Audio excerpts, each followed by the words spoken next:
Okay, this video is about the reupholstering of the passenger side seat out of a 97 Chevy Crewcab.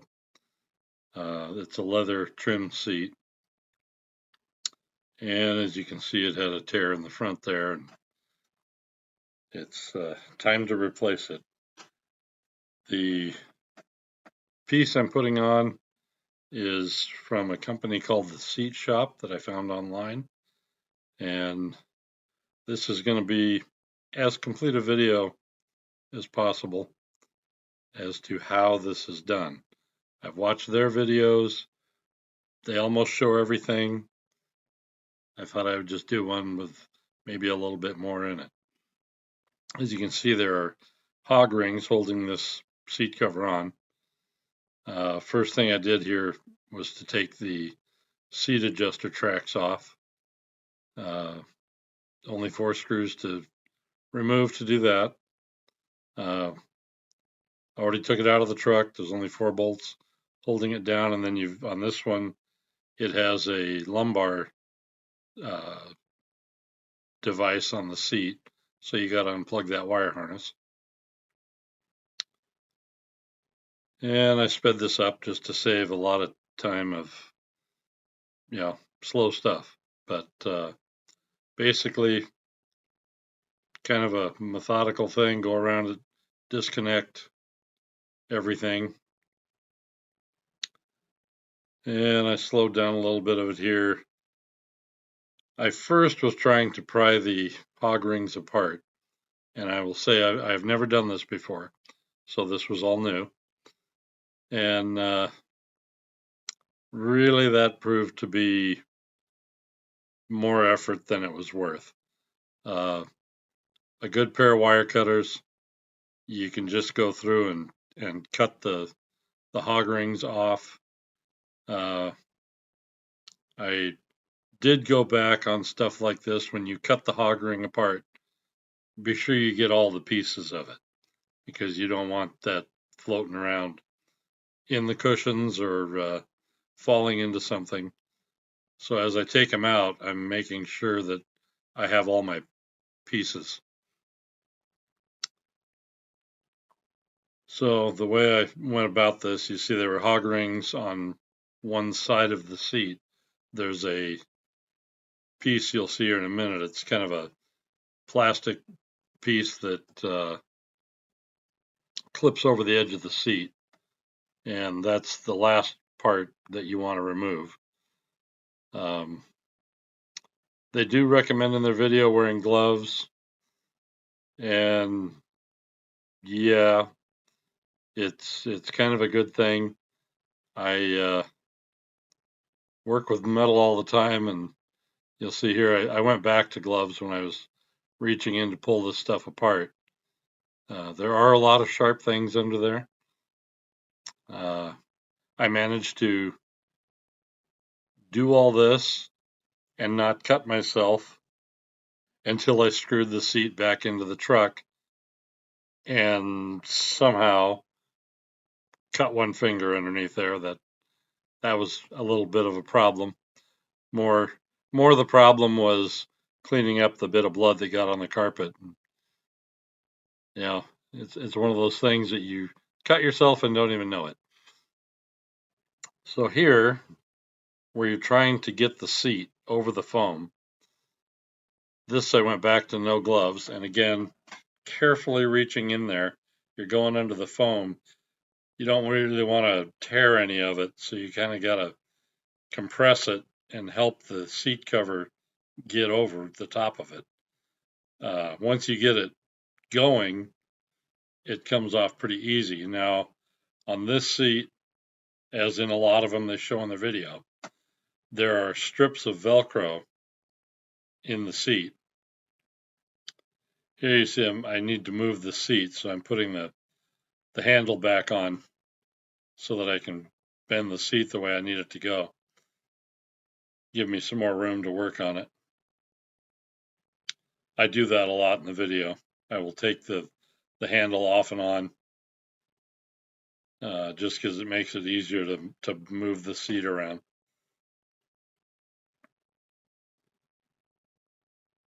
So now I'm going to start coming over the edge here, and then I'll be reaching in and separating where the Velcro is.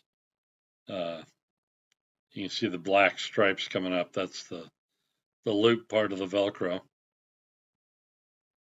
It appears to be attached pretty strong onto the foam. I kept a hand down there so I wouldn't tear the joint loose. And then just more of separating Velcro, trying to figure out how to get the seat out through the back of the cushion.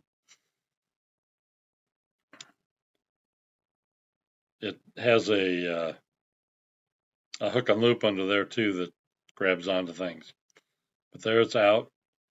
Now to get the headrest out, having a farm, baling wire does a lot, and a piece of wire that size, any stiff wire, you kind of push in the little hole that you'll find on the top of the headrest there and push up, and you got like, it felt like 2 detents to go past to get that to come off. Underneath the seat back are 2 pieces of plastic that basically clip over each other. I will be doing a video of changing out the driver's seat. It's just a matter of working in the time to do this. The truck has to stay operational.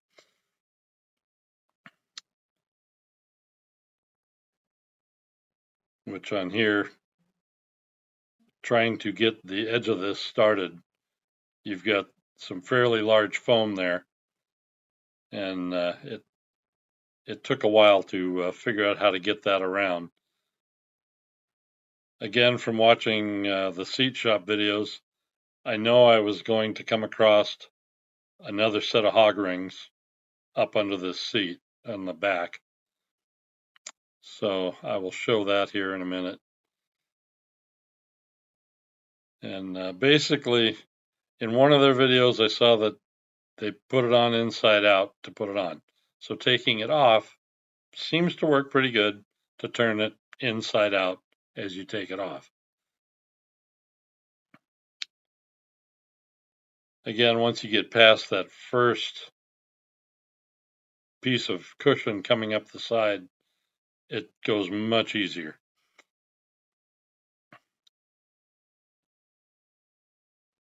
And of course, just take your time and work it slow.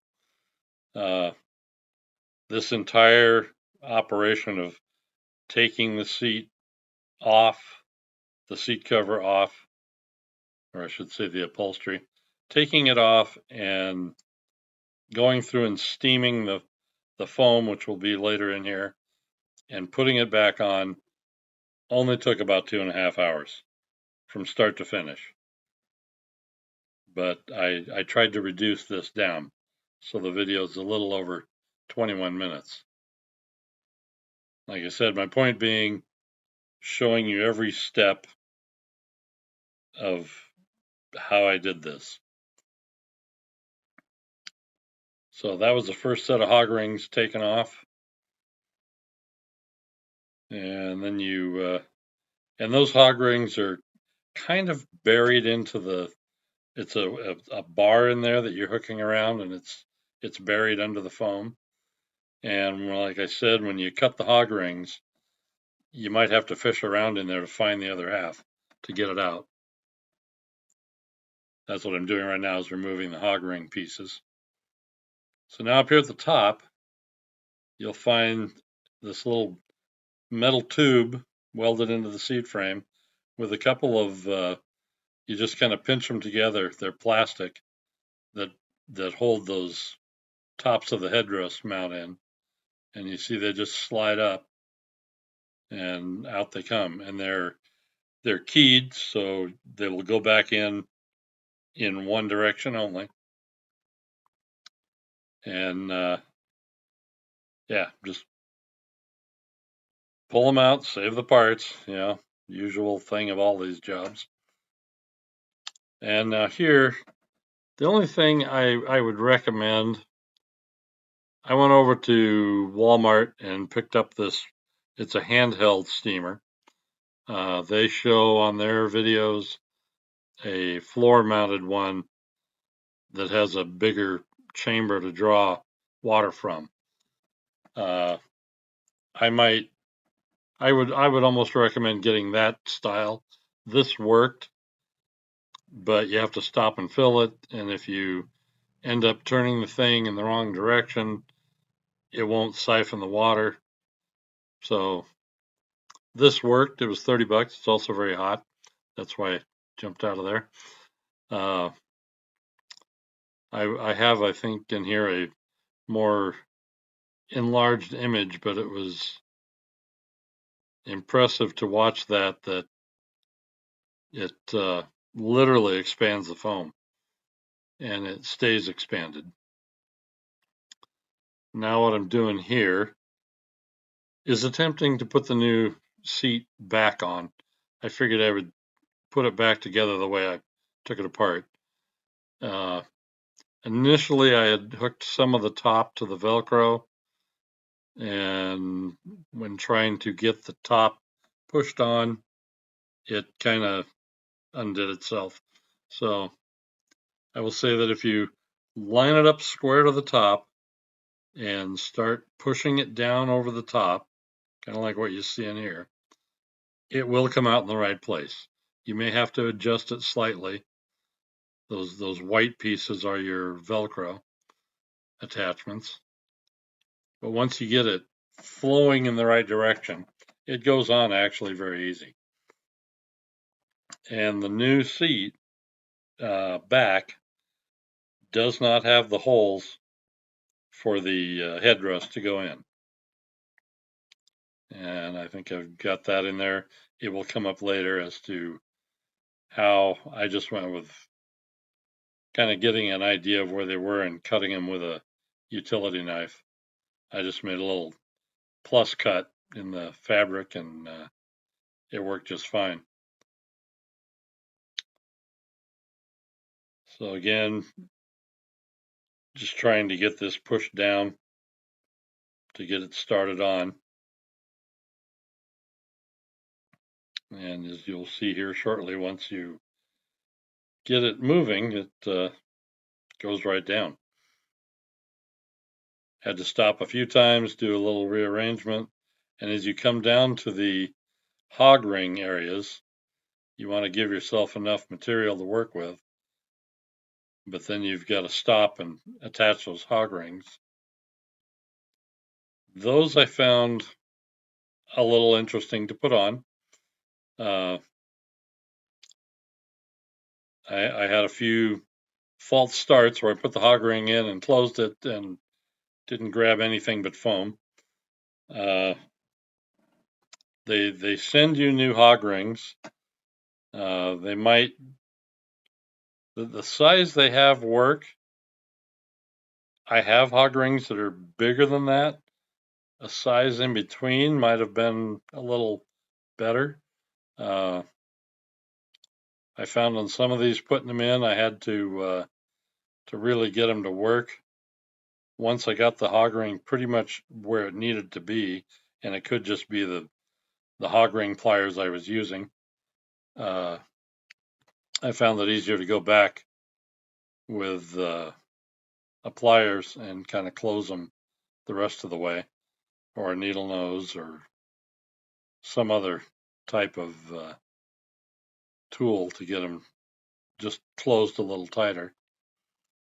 But again, like I say, only took 2.5 hours to do this, so it all went together pretty easy. So right now, putting in the first hog ring mount on the seat back, and then we'll be moving along here to get the rest of it on.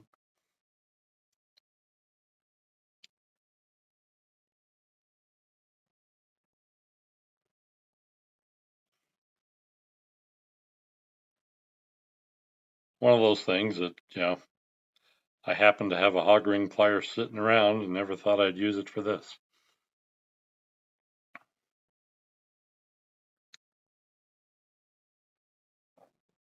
And when I get to the passenger seat, rather interesting way back in the day, had the dealership look at the lumbar, didn't work on that seat.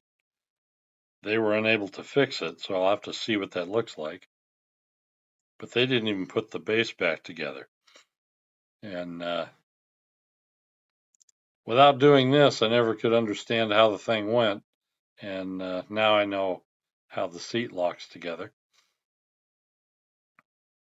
The only thing I wish these guys would do is make a rear seat cover set, because the rear seat's getting old and it needs to be recovered as well. But for the time being, we'll do leather treatments. See if we can't make it last longer.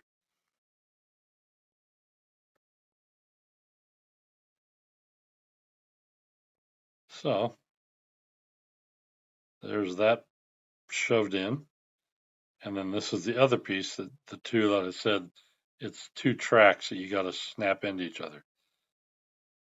Now, somewhere in here, if I have it, yes. To make sure it's seated in there right, I found it easier to go in there, and I found a block of wood to tap that to get the two to actually fit tight together.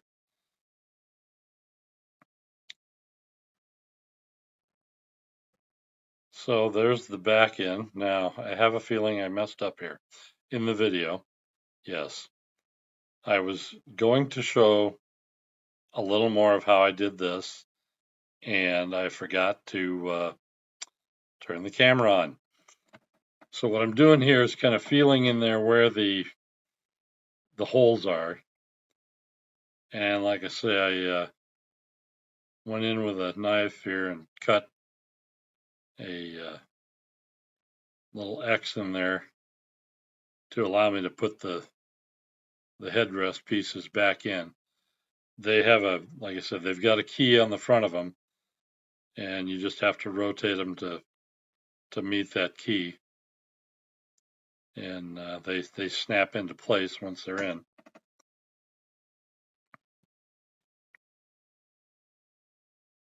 And some of this might be in another shot. Some of the stuff that I put in there, I kind of, yeah, that's what I forgot to show, the part where you lock those in, but they do just slide in. So this is closing up the bottom of the seat. Again, very much like putting the seat back on, only this one's a lot easier. The black clip you see over on the right hand side of this picture, you clip that in first and then bring the rest of the seat around to these that are more or less adjustable, and clip them in just like the old one was.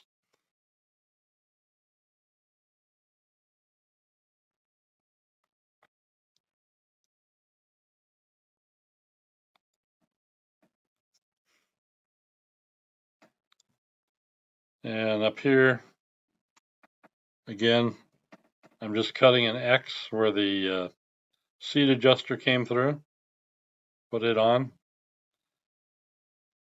Now, I'm using a driver, but I pre-start all these screws first. And here I'm reaching up through the bottom to stab myself in the hand, so I can tell about where I'm cutting the hole open for the lumbar adjustment to go in.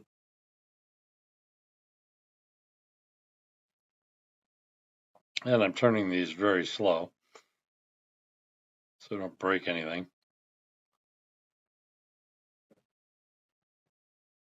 And the wire for the lumbar, I just kind of folded it up and stuck it into some of the wires under the seat because it kept falling out in the way. This, when I put together, I found out I put it together backwards. As far as the way you do it, the bottom screw has a single hole to align it.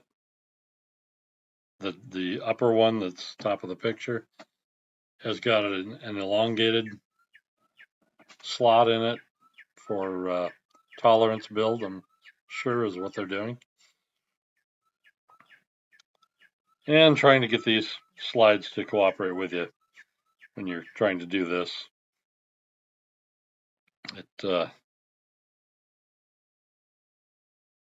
is a little bit of a challenge to get working with. But there we are. Keep your hands clean, otherwise you got to do what I was doing, wipe off your fingerprints. And there it is, all assembled. And now we just got to put it back in the truck, which I didn't shoot a video of that. It's pretty self-explanatory. 4 bolts and plug the harness in. And the next video up will be how to do the driver's seat. Thanks for watching.